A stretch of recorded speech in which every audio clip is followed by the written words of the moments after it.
What is going on, everybody, and welcome to the final word with MattyB here on the It's a Wrap Sports Network. What a way to get the show started. All kinds of technical snafus, but we're here.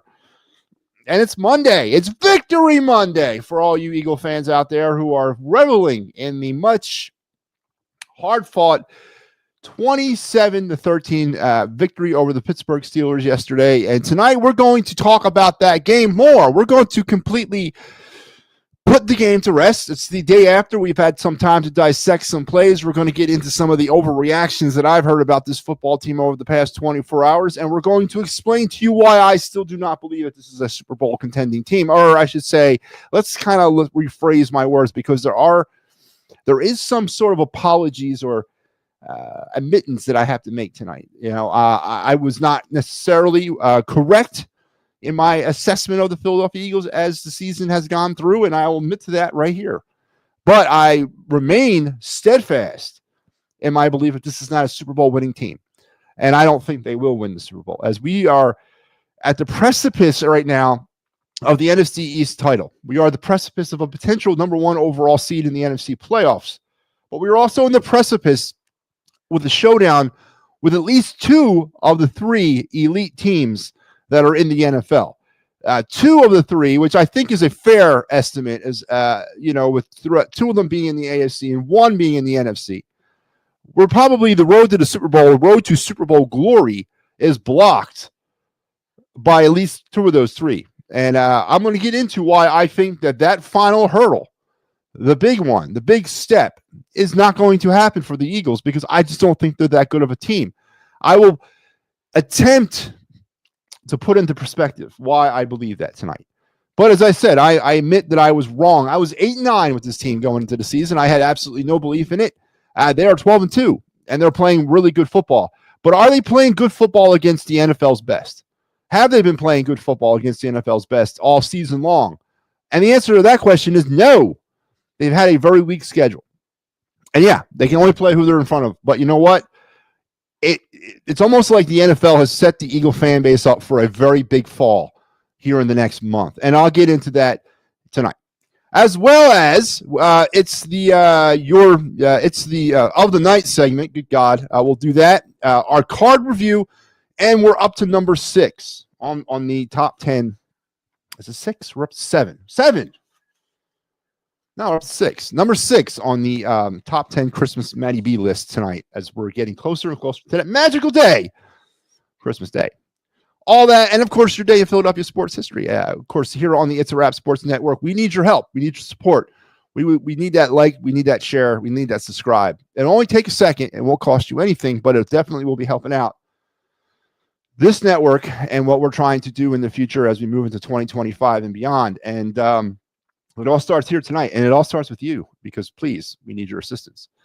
But let's get into it as we do here on the show every night with your day in Philadelphia sports history. It's a football fact. It is an Eagles fact. It is, because a little known fact, I would think.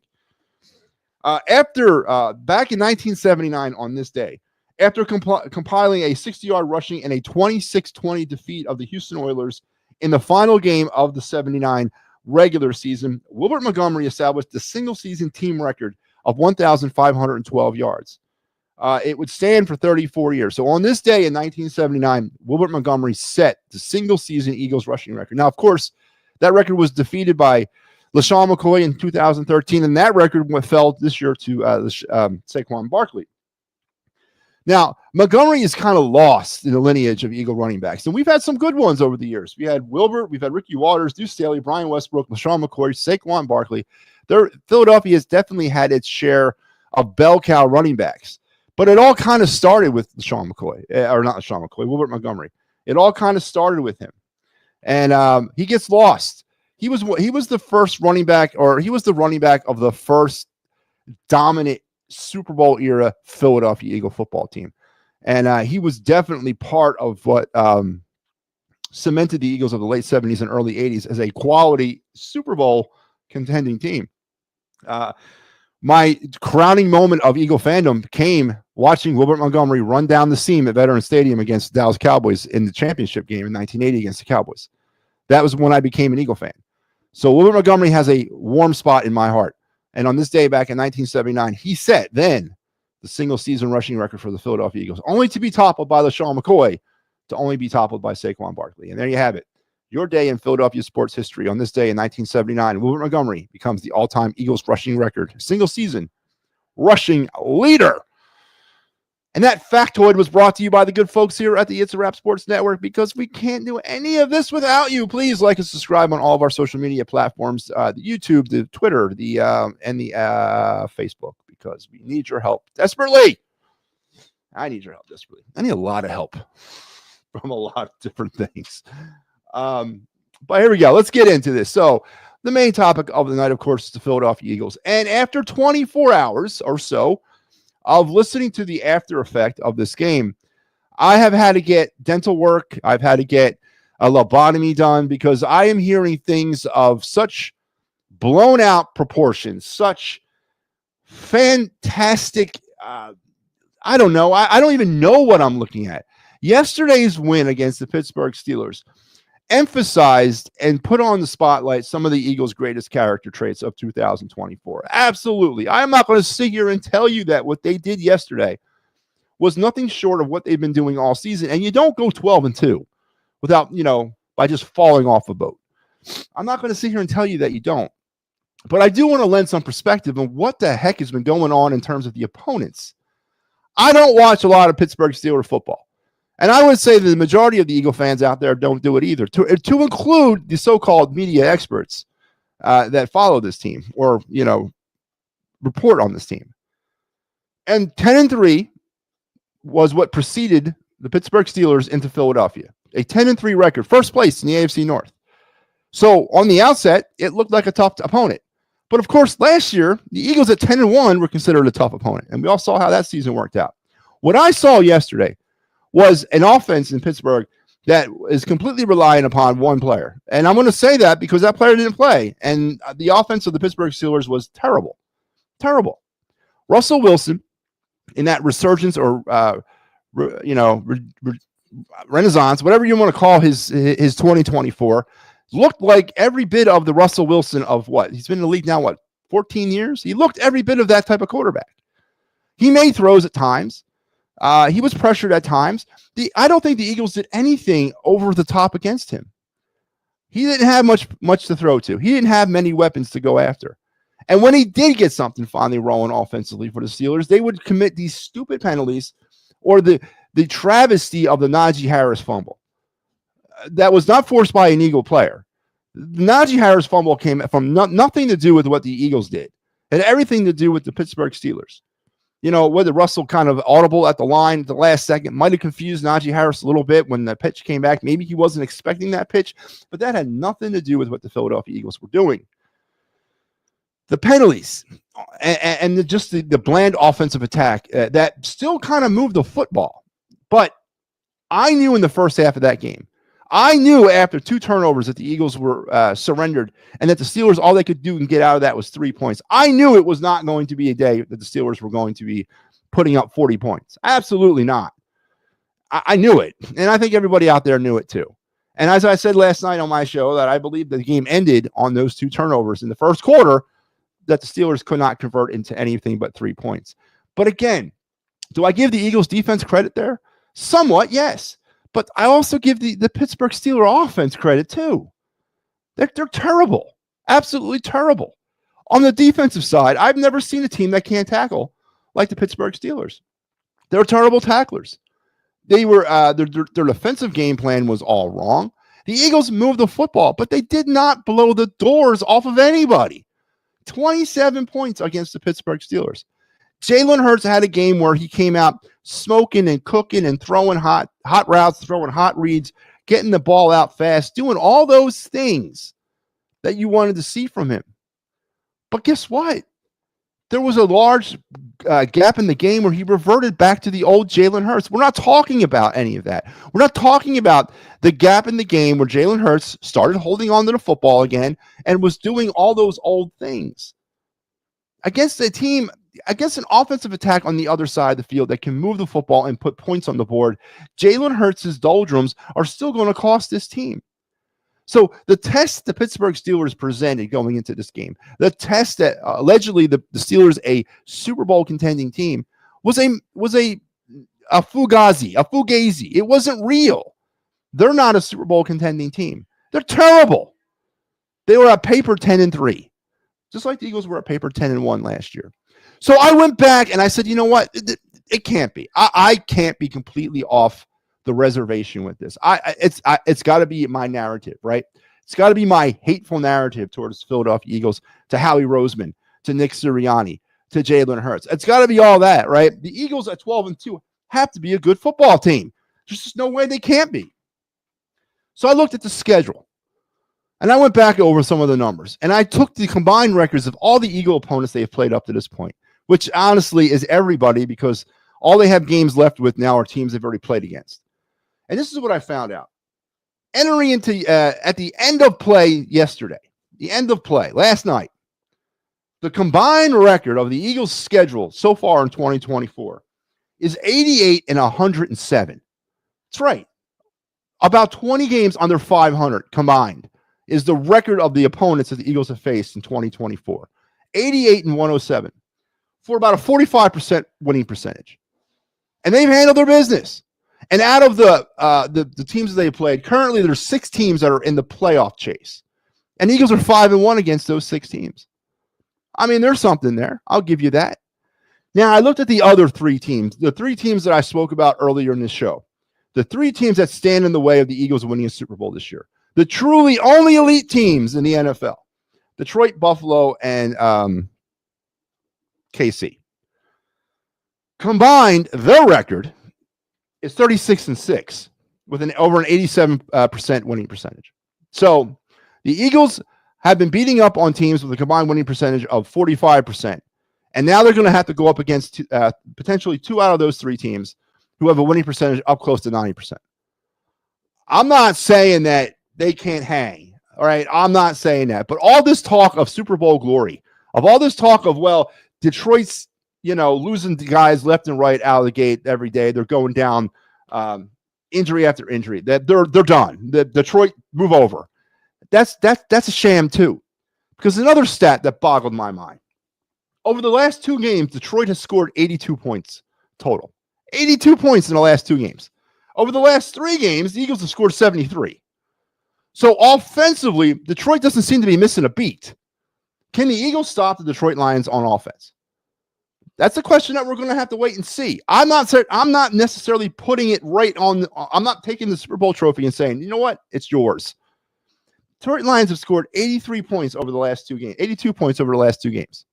Over the last 5 games, Kansas City has scored 119.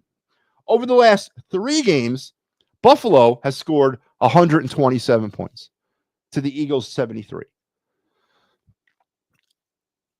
I get it. 12-2 is an amazing accomplishment. The team is playing well, but they're doing it against substandard opponents. They're doing it against the non-elite of the NFL. And I understand the schedule situation. I understand that you can only play who your schedule dictates you can play. But we're losing perspective over what's left. And what is left is the hardest part of all this. What is left is what is going to get this team over the top. What is standing between the Eagles and the Vince Lombardi Trophy are the true only 3 elite teams left in this league. Kansas City, Buffalo, and Detroit. And in a best case scenario, I guess the Eagles would only have to play one of those teams in order to win the Super Bowl. But in the most obvious scenario, they're going to have to play at least 2 of them. And can they go up against them? Can they go up against a Detroit Lion team that has scored 82 points in the last 2 games? Can they go up against a Buffalo Bills team that has scored 127 points over the last 3 games? Can the Eagle defense hold up against Josh Allen? Can the Eagle defense hold up against Matt Stafford? And I know that the Lion defense is banged up. I'm not saying, and they're losing players by the day. But can Jalen Hurts go touchdown to touchdown with these quarterbacks? And that's a question that I think a lot of people are not giving its credence to. They're crowning the Eagles Super Bowl champions. Now, going back to what I said at the top about admitting some of my errors, I had the Eagles at the beginning of the season 8-9, dead in the water. I was not on board. I thought they had done a poor job in preparing for the season. I love the Saquon move. I ain't gonna lie. I love that move. But I was not sold on the defense. I was not sold on basically anything that this team had. And they've proven me wrong. But again, they've proven me wrong against a schedule that has a combined record of 88 and 107. All right.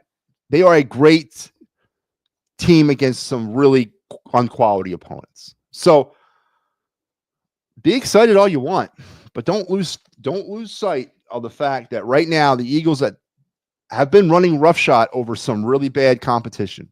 And yesterday's game against the Pittsburgh Steelers, as truly impressive as it might have been on the surface, was against a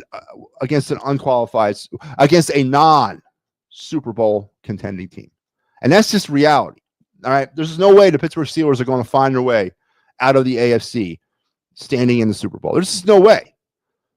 And that's pretty obvious. So with that being said, I do want to go back and I want to look at this game in perspective. Let's talk about my observations, if you will, from this game. So the good things about yesterday's game, A.J. Brown with his 8 receptions on 10 targets and 110 yards and a touchdown. Let's talk about A.J. Brown, and let's talk about what the good part of A.J. Brown was. A.J. Brown was on full display yesterday for the Eagles. The all-pro player that he is, everybody knows he is, and that really there was no surprise about what A.J. Brown was. He's a great wide receiver, and he was on full display. The problem with the A.J. Brown situation yesterday was, why did the Eagles, and I asked this question last night, and I still haven't gotten an answer. We're glossing over it, but why did the Eagles change their offensive approach in this game?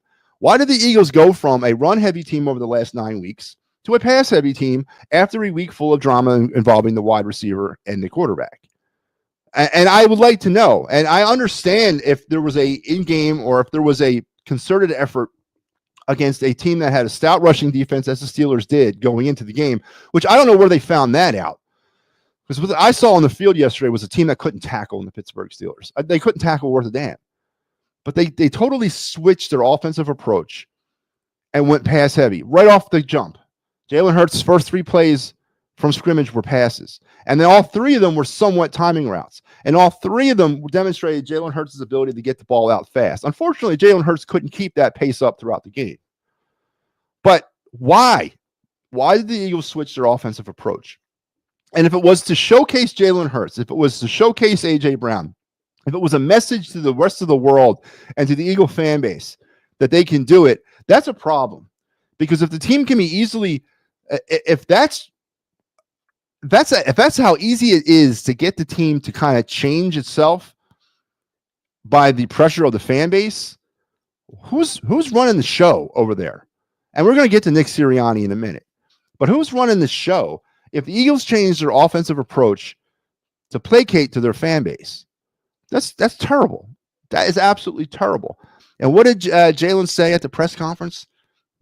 Isn't this what you wanted or something like that? Again, what is that? Who cares what we want? Who cares what the fans want? It's about winning football games. It's about playing to your strengths. Now, Saquon Barkley was bottled up yesterday, but some of that might have been because he got hurt. And that's another thing we're going to get into about the Eagles' injuries as they start to kind of fall victim to the injury bug. But A.J. Brown was definitely a good thing from yesterday's game. Another good thing that I took out of yesterday's game was the play of Jalen Hurts. You know, I'm not going to be able to escape it, and it needs to be touched on. For a good portion of this game, Jalen Hurts played as close to the 2022 version of Jalen Hurts that we've seen in a very long time. But there were still large portions of this game where he reverted back to his old ways or his actual ways. Now, one of the plays that kind of got me excited to see Jalen and what he can bring, of course, was that 23-yard up the middle scramble that he did in the second drive of the second half. And, of course, the second half has been the Eagles' shield of armor throughout the season. They lull their opponents to sleep. They take over games, and yesterday was no different with what they did with the ball in the second half. Again, against an unquality opponent. But Jalen Hurts' play yesterday, for the most part, was very positive and at least keeps the critics off his back for a week. Now there's a what else? So also the play of Nolan Smith. Nolan Smith, again, I got to admit that I might be wrong here. Nolan Smith has been playing every much like the first round draft pick that he was this season. He's really starting to kind of come into his own as an Eagle defender. He had that sack yesterday on Russell Wilson at the end, kind of towards the end of the first half. And that was a huge play for the Eagles. And he has been coming up huge most of the season. You gotta give credit to Nolan Smith. He doesn't get much credit on that revamped defense. His name is not talked about as much as it needs to be, but you got to give him credit. Cooper DeJean, what can I say about him? He came up with the bad play against the Ravens with the kind of got schooled against the Panthers, not the Ravens, sorry. And then he comes up and he commits a turnover in this game. That's not a good thing for him. But he also had a great hit on Van Jefferson in the around the 17. Well, the Eagles were up 17-3 in the game. It was really nice to see it.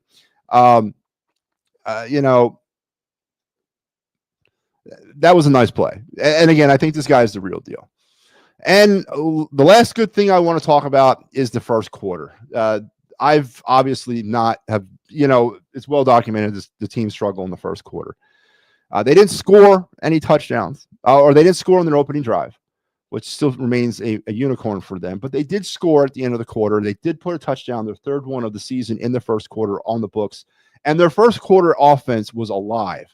Matter of fact, I thought offensively they were operating at their best in the first quarter. As the game wore on, again, as I said, they kind of sunk back into their old ways a little bit. But that first quarter was impressive. Probably the best first quarter overall that the Eagles played all season long. So there's my good observations from the game.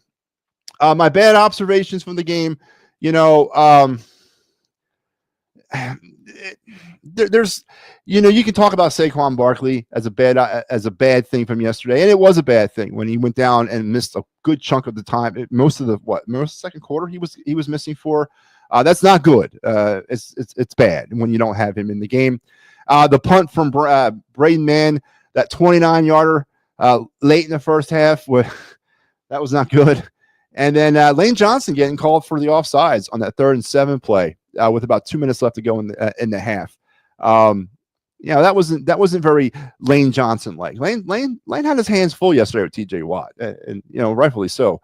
That guy is a beast. But that to me was the bad of yesterday's game. Now the ugly, I got to go back to your head coach, because once again Nick Sirianni mystifies everybody and mystified me again with the Jalen Carter stuff on the sideline. Jalen Carter gets the unsportsmanlike penalty, the personal foul. That's a bad penalty, right?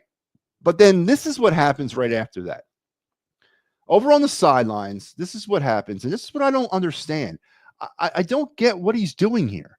And let's just take a look at it. Yeah, everyone's a little fired up down there. You got Big Dom in the back. Trying to calm everyone down. It's a spirited conversation. Is it defensive line coach Clint? So, again, Nick Sirianni, now he's going up against one of his defensive line coaches. Now he's going up against his defensive line coach. Listen, I get it. It was a bad play. It was a bad play. All right. But you don't go after the player like that. And it's okay. Maybe here's the thing that I'm really concerned about. It's not that he did that. It was the reaction of the coach, the defensive line coach, when that happened. Clint Hurt, I believe his name is. It's not the fact that Nick Sirianni went after Jalen Carter. And hear me out. He got emotional about it. But it was what Hurt did in terms of running him down and hurting him off. It was almost like Hurt knew, like, oh, here we go. I got to get into this. I got to defuse this, because too many times in the past, Sirianni does this and it gets out of control. So let me jump in front and let me protect my guy. That to me is the biggest problem with that whole situation. And that a defensive line coach had enough balls to supersede and jump in front of the head coach and not allow the head coach to be the head coach. Again, there's probably because there's a history there. There's a history of unstable behavior. There's a history of not thinking things through, or emotional outbursts by Nick Sirianni in that locker room or on that practice field.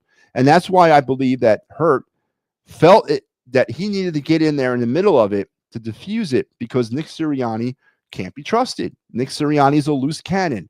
Nick Sirianni could go off. This could get out of control. Somebody could do something stupid on the sidelines, And you got Fat Dom over there with them. I mean, come on, man. What is this guy? Who is this guy?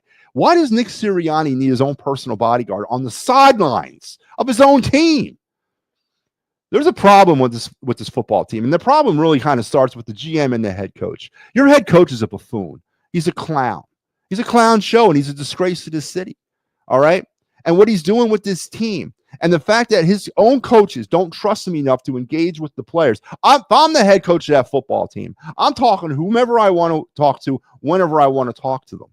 But because the defensive line coach at that moment felt like, oh, we've seen this before, we know where this is headed, I'm going to jump in the middle and I'm going to head him off because I don't think this is going to go out well. That to me, that's immature behavior. That's a head coach that can't be trusted, and that's a situation that's volatile on that sideline. That's a situation that's volatile inside that dressing room. That's a situation that's volatile on that practice field. Your head coach is a clown, and he's a disgrace to the city. That one, he's going to allow a defensive coach to talk to him like that. Two, he has to be diffused from a situation, probably for his own good, because he can't handle or his behavior is not professional or mature enough. There's a problem with that. And that we accept that in this town is a bigger problem. So that was an ugly, ugly exchange between Nick Sirianni, Cliff Hurt, and Jalen Carter. Now, there was a scene a little bit later on where they were hugging it out, him and Jalen Carter, whatever. Again, I'm not, in the moment things happen. I'm not sitting here I'm not saying that going after Jalen Carter was a mistake. That's not what I'm saying. I'm not saying that at all. But what I'm saying is the fact that the defensive line coach felt that he had to get himself involved in it because he probably thought, well, you know what? This ain't going to go well based on past experiences.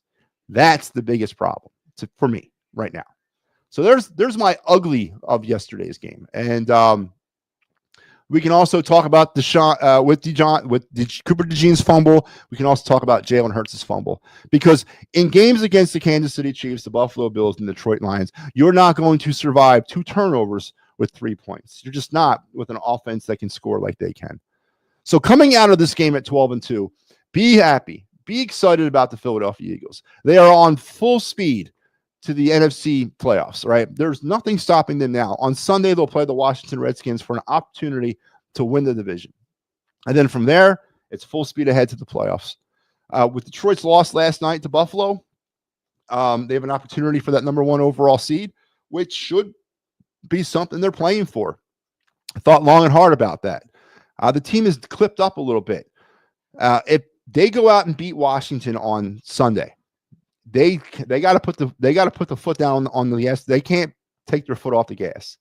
They got to play those last 2 games like it's the playoffs, because they need that number 1 overall seed. They need an extra bye week. Everybody really does at this stage of the season, and they need that home field advantage throughout the playoffs. So good stuff right now at 12-2, 10-game winning streak, the most in franchise history. A lot of things to be excited about, but let's not lose perspective. Let's not lose the narrative. Well, maybe that's what I should be doing, not losing the narrative. But let's not lose the fact that after some analysis, after a deep dive, after some research, I went into the books and found out that cumulatively, the Eagles' record of their opponents that they've faced so far this season is a combined 88 for 107. Almost 20 games under 500, their opponents in 2024. The record of the opponents that they're going to have to potentially face in order to get to the Super Bowl and win one currently sits at 36-6. The Eagles as an offense have scored 73 points in the last 3 games. In the last 3 games, Detroit has scored 82 points. The last 3 games, Buffalo has scored 127. In the last 5 games, Kansas City has scored 119. Can the Philadelphia Eagles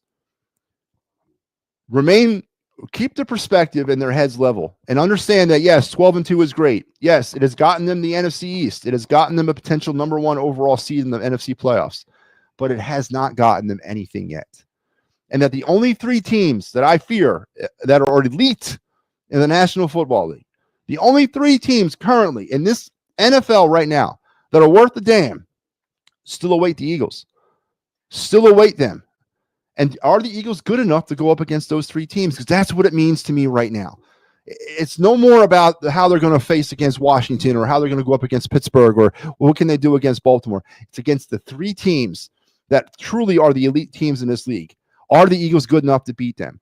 Can the Eagles offense keep up with a Josh Allen Buffalo Bill team that has scored 127 points over the last 3 games? Can they keep up with Matt Stafford and his 82 points out of the last 2 games?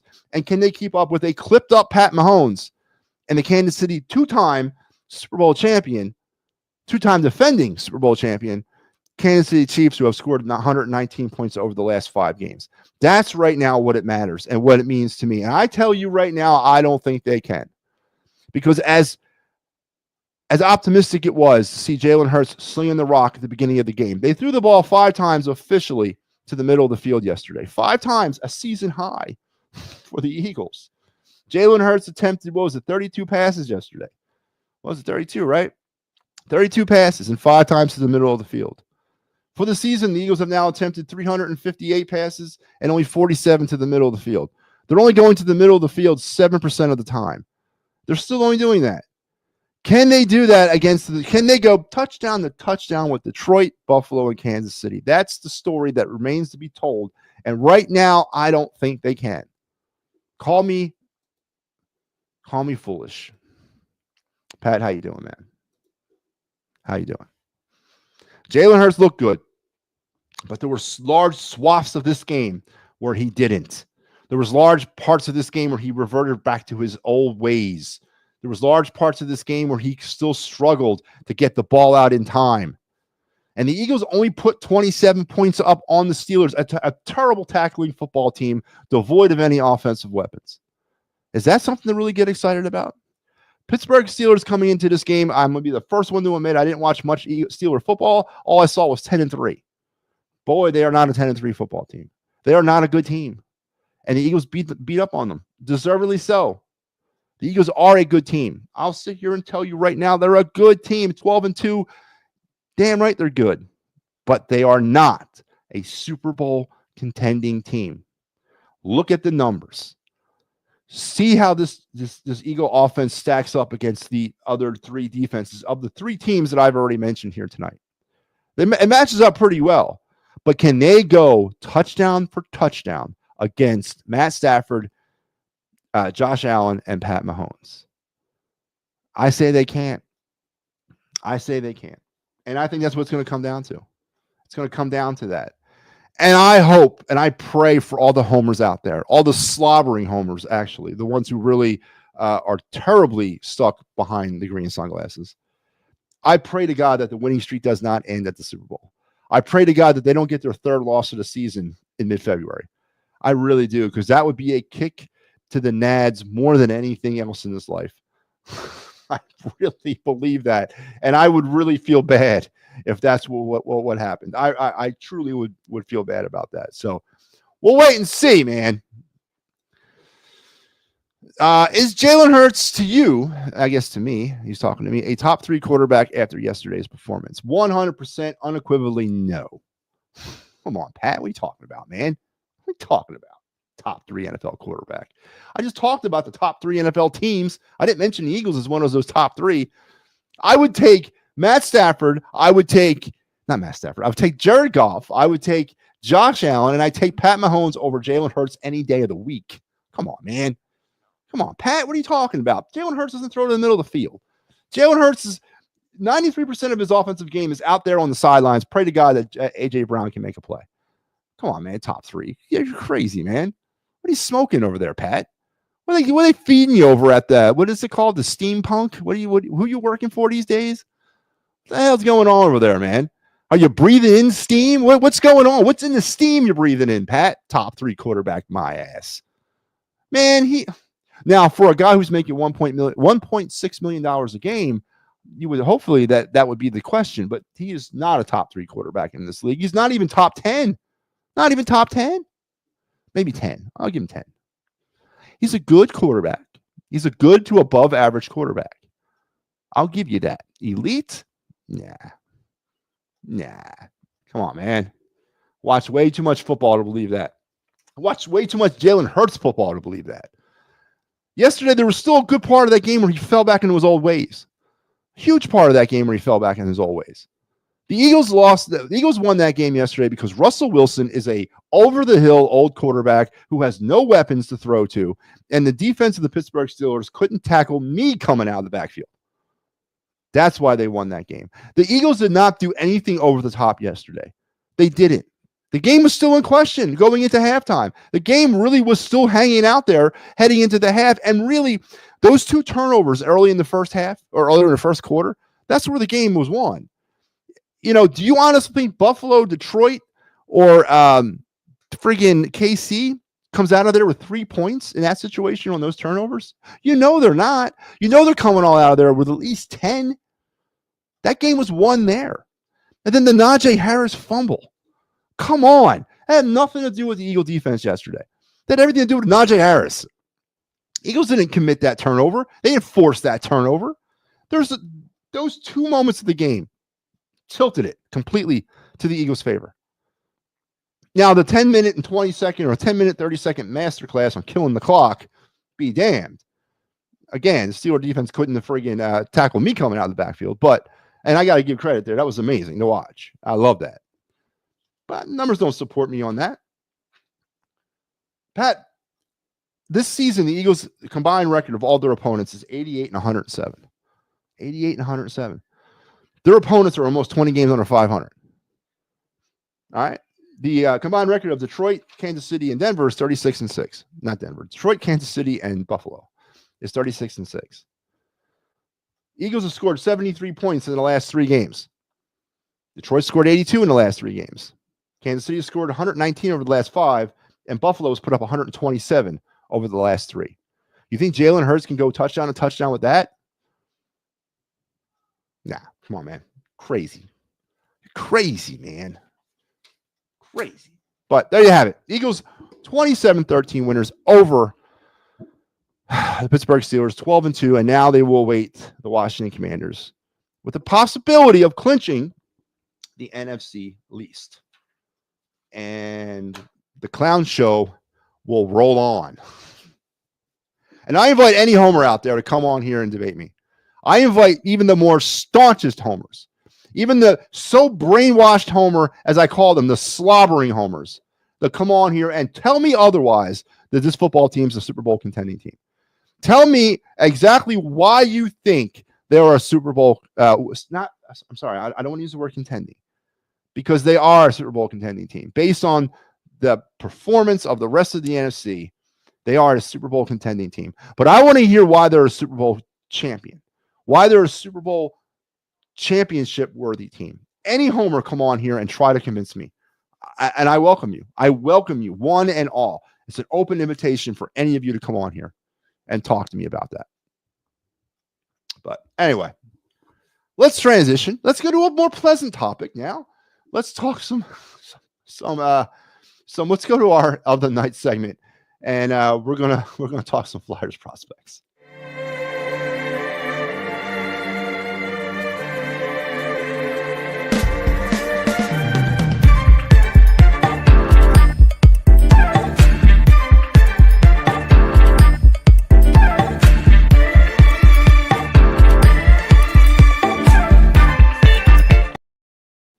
All right, welcome back to the it's of the night segment here on the program, where we talk about a Flyers prospect, a Phillies prospect, an NHL Flyer draft potential target, an MLB Phillies potential target, and a Phillies or Flyers spotlight target. We do that all the time here, and we're going to continue on with the Flyers, as we've been pretty much stuck on the Flyers since October. And here we go with our next player on the Flyers prospect list, a young, really good player. Plays for Boston University. Let's talk about him right now, shall we? Devin Kaplan, the right wing from Boston University, a 6'3", 201 pound right winger, drafted in the 3rd round of the 2022 draft. He delays at the right moments, inviting pressure before passing, anticipates teammates moving into space and hits them with the lead pass. Looks to the inside and cross ice for options rather than facing or forcing a low percentage shot or up the boards dump. So we got an offensive minded right winger with a lot of offensive upside. Kaplan is a 3rd year. I want to say 3rd year. Let me take a look at that. He might be 4th year. He's a good-looking young prospect, plays for Boston U. And if you have an opportunity to catch any of the Boston U games, which you do, you may not know it, but you do, all you got to do is go on the ESPN Plus, and you can watch pretty much every college game known to man, Division 1, 2, or 3.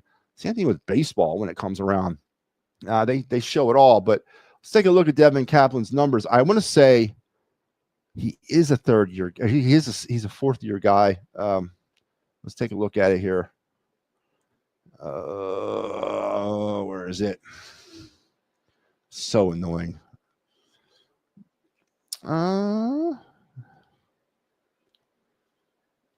No, he's a third-year guy. So he does have one more year potential after next season or after this season to stay in college. I highly anticipate he does. He is a assistant captain right now for Boston University. Probably could stand another year, spend his entire full eligibility with Boston, but he's a good-looking young prospect. Love his frame, 6'3", 201 pounds. To me, that means he can get in front of the net, and he can also play that greasy hockey that we've been so desperate for here in Philadelphia. And I'm looking to see that. So Devin Kaplan tonight is your. Let me give you his numbers. I'm talking all about him, but I'm not going to give you his numbers. So far through 15 games this season, he has 3 goals, 4 assists, 7 points. And this ain't too good. -7, so not a really good plus minus there. But again, I like what he does. I like what he brings to the game.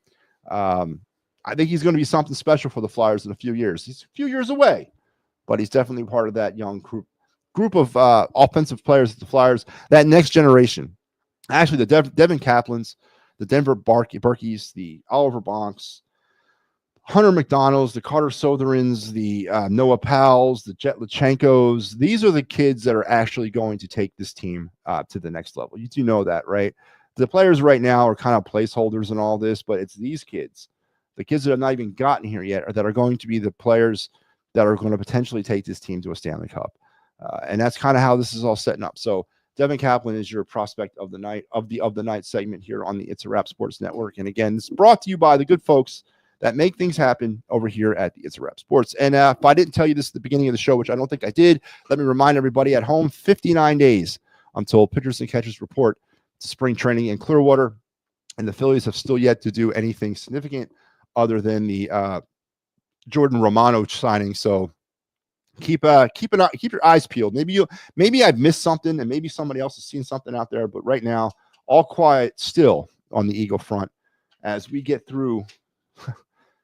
As we're getting through his free agent period, and it's not looking very productive for the Phillies. It's looking more and more like every day they're going to run this thing back, which is very disappointing. It really is. But let's head over now to our card review segment of the night. My favorite time of the night. Looks a little something like this. Looks a little bit like I can't miss. Hey, this is what you call a bad. What? This is what you call a bad. What? Looks a little something like this. Looks a little bit like I can't miss. Hey, this is what you call a bad. What? This is what you call a bad. All right, this is the card review segment. This is the part of the show where I take a card from my vast sports card collection. We sit here and we spend a little time talking about it, about the value of the card financially, nostalgically, emotionally, intrinsically, all those great things. And we just kind of cut it up a little bit, talk about the fun hobby of sports card collecting. And tonight we go back to baseball. We've been messing around with some other sports, but tonight we're back on the baseball field. I think last night we did Joe Sakic, his league leader card of 89-90. But here we are back on baseball with a young, hot player, Juan Soto's rookie debut card at Topps 2018.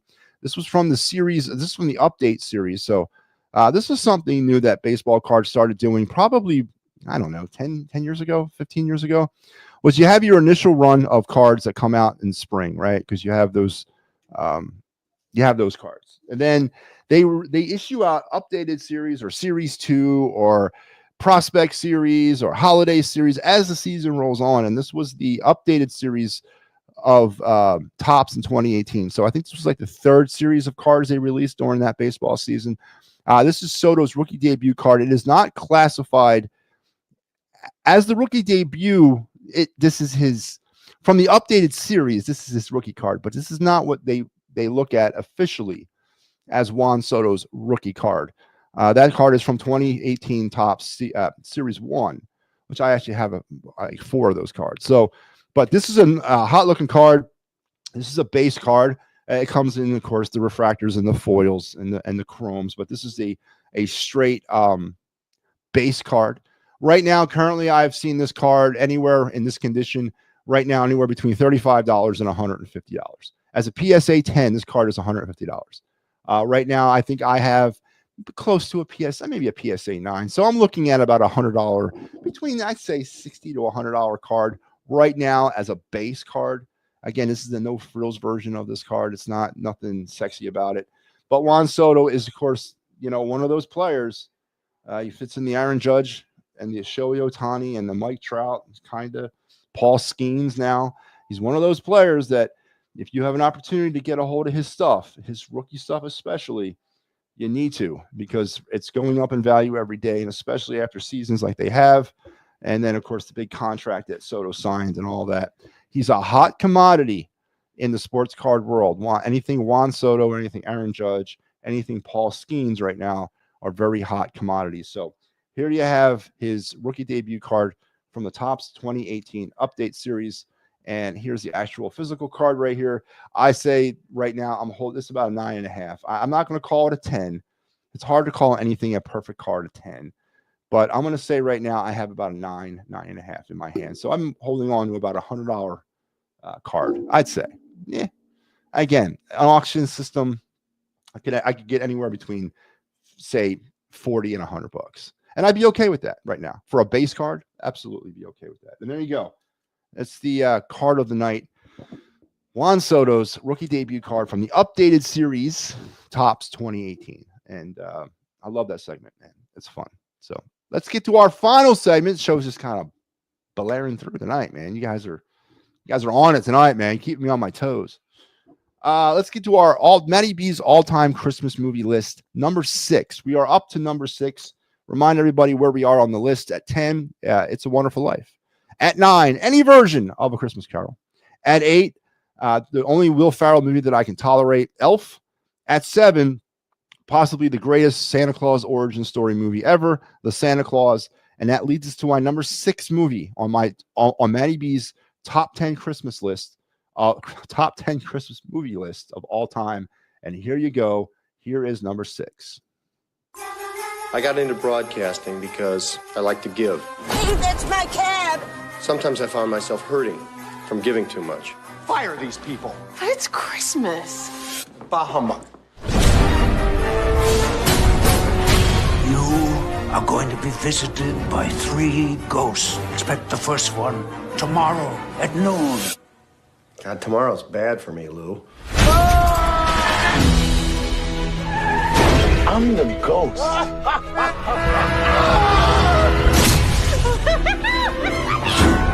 I'm the ghost of Christmas present. I had a funny feeling. I can't get the antlers glued onto this little guy. Have you tried Staples? Don't you dare. You're so happy, but so poor. She may be due for a raise. Maybe. Yeah, probably. May I? Oh, I'm having the weirdest day. It's never too late. You can always change if you want to. I've never liked a girl enough to give her 12 sharp knives. For a couple of hours out of the whole year, we are the people that we always hoped we would be. Did I forget something, big man? God blesses everyone. All right, there you have it. Scrooged. Huge Bill Murray fan. Especially some of his younger stuff. One of the greatest, actually, Bill Murray's on my top 10 summer movie list of all time. Meatballs is probably one of the funniest movies I've ever seen in my life. And that was one of his first movies, if not his first. But this was, of course, a version of the Christmas Carol. But I separate them because it's titled Scrooge. It's not titled The Christmas Carol. And it's, so to me, there's a gray area with that. So that's why I have both any version of the Christmas Carol and Scrooged separately on my list. And that's why I don't delineate. I don't think they're connected. They are connected, but they're not, in my opinion. And this film was Bill Murray, just all Bill Murray all the time in this movie. If you haven't seen Scrooged, one, I don't know what you've been doing with your life, and two, you need to go and download it right now and stream it right now, because you will not be disappointed. It's hilarious. Bill Murray steals the scene again and again and again and again. It's all him, and just a great film and just a great adaptation of A Christmas Carol. So there you have it. Number 6 on my list is Scrooged. So tomorrow, that means we hit the top 5 tomorrow. We're getting down to it. The top 5 tomorrow with number 5 of the MattyB all-time top 10 Christmas movie list, and going all the way up to number 1. And you'll be surprised what number 1 is. No, maybe you won't be. It's the greatest Christmas movie ever made. All right. So we went over a lot tonight. Discussed some things, man. We unpacked some stuff. Put my final word on the game between the Steelers and the Eagles. Gave you my observations. What I liked, what I didn't like, what was totally disgusting. I also went on a series rant about how I do not believe the Philadelphia Eagles are a Super Bowl winning type team. I do not think they're a championship quality team. I don't.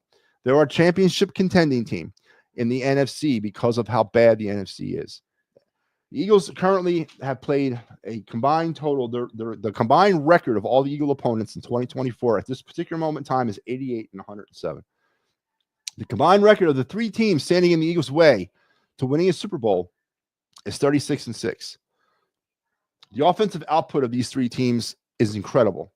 Detroit, 82 points over the last 3 games. Kansas City, 119 points over the last 3 games. And Buffalo, 127 points over the last 3 games. The Eagles have scored 73 points over the last 3 games. Can they go toe-to-toe with the Josh Allens, Jared Goffs, and Pat Mahomes of this league? Because that's what it boils down right now to me. It's no more about the other stuff. It's about how they face up against these other quarterbacks. Can the Eagles and Jalen Hurts more specifically go touchdown to touchdown with those 3 quarterbacks? And I say they can't. And as right now, as it's a great feeling to be an Eagle fan, I wouldn't be surprised that that feeling ends here soon. I do not believe the Eagles are a Super Bowl winning team. I believe they're a great story, but I also believe that they have a liability in that locker room. There's problems in that locker room. And I'm not talking about Jalen Hurts and A.J. Brown. I'm talking about there's cultural deep problems with Nick Sirianni. He's a buffoon and a clown. So is that going to rear its ugly head at the worst possible moment for this team? We'll see. The drama is not over. It's just starting here. But Eagles won yesterday 27-13 against a bad team. Pittsburgh Steelers stink. And don't give me the record because the Eagles were 10-1 last year. Listen, that's going to wrap me up tonight. Thank you very much for tuning in. Remember all the great programming we have here on the network. Tomorrow I'll be back for the final word at 9, and then Wednesday and Thursday we got you for the Clear the Ice as well as the final word.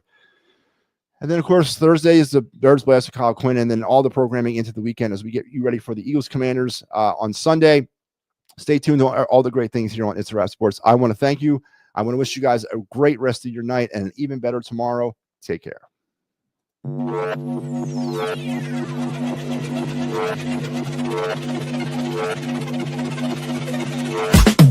be coming up hot for a minute. Everybody know the drop when I'm in it. I drop the top when I'm in it. Everybody know the drop when I'm in it. Yeah, I'm so. Everybody know I'm you know when the click through. Try to send this about to be a show. Be fine.